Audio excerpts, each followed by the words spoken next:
Ukraine has lost the war, though you don't read it in your newspaper. Ukraine has lost an important city. It has neither men nor material, and its sponsors, the West, is dawdling on its promises. Yet we are told bedtime stories by the media as if all is good and victory is around the corner. However, there is one telltale sign which should convey you the truth. What is it? And if Ukraine has lost the war, what is Russia's next move?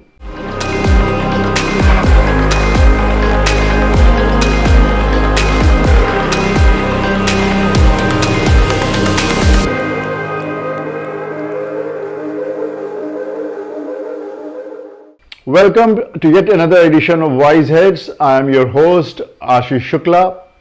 You must have read that Russia has captured an important Ukrainian city called Adviivka. Now, this is the city from which Ukraine launched terrorist attacks on Donbas region, presently amalgamated in Russia. Losing Adviivka, of course, is not the reason to claim that Ukraine has lost the war.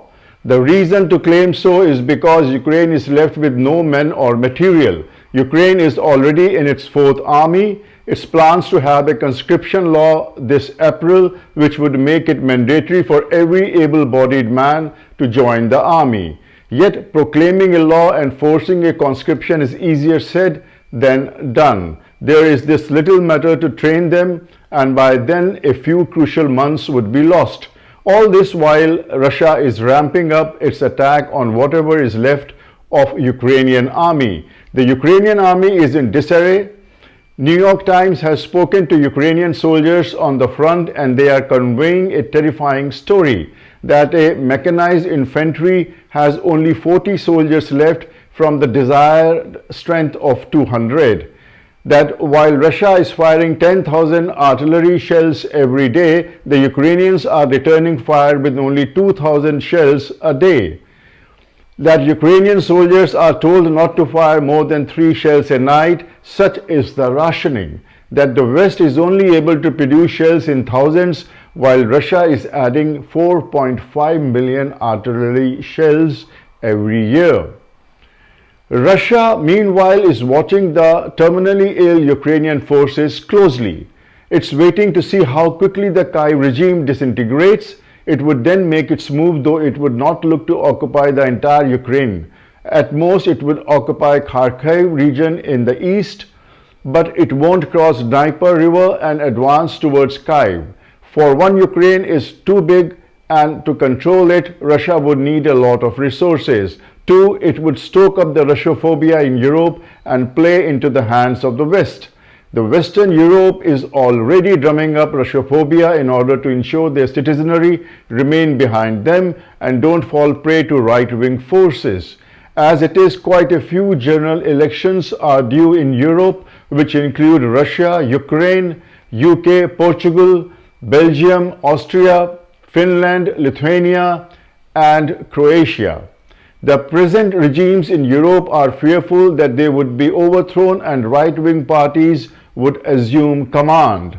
Europe's citizens, as it is, are unhappy at growing economic hardships. They see no reason why their countries should be involved in another country's affairs.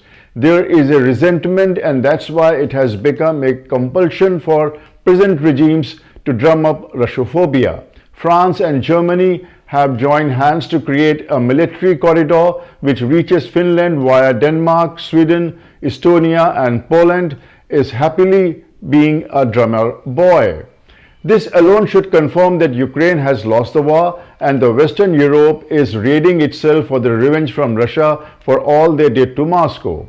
After dozens of sanctions on Moscow, the truth is Russia today is stronger than ever, and Western Europe is sliding into economic recession for its wrong choices. Meanwhile, Alexei Navalny's death is used by the West for multiple purposes. Navalny was a critic of Vladimir Putin, and in his sudden death, it's being propagated that Moscow got him killed.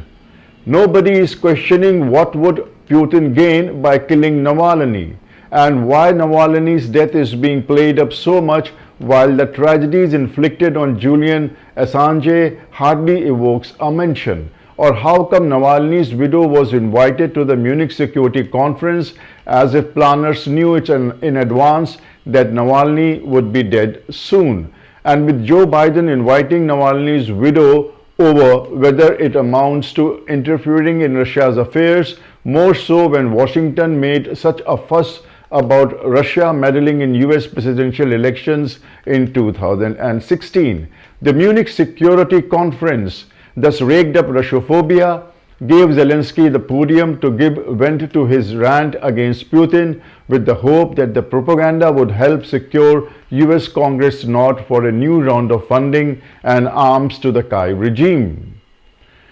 The truth is, the West could fund Ukraine to the teeth, but that alone won't save Ukraine.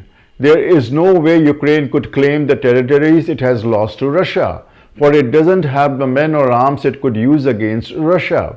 The West itself has depleted itself badly on conventional weapons, and it won't be putting its own men on the front line, for it would enrage their citizens to be sacrificing own men for someone else's war. So the propaganda aside, Ukraine losing war is a matter of months, if not weeks. It's what happens next which is the primary concern of Western Europe, given how Russia plans to exact the revenge of last few years. That's all in today's edition of Wiseheads. This is your host Ashish Shukla, who now bids you goodbye. Do like and subscribe to our channel. We meet soon with another burning topic of the day. Till then, good luck and goodbye.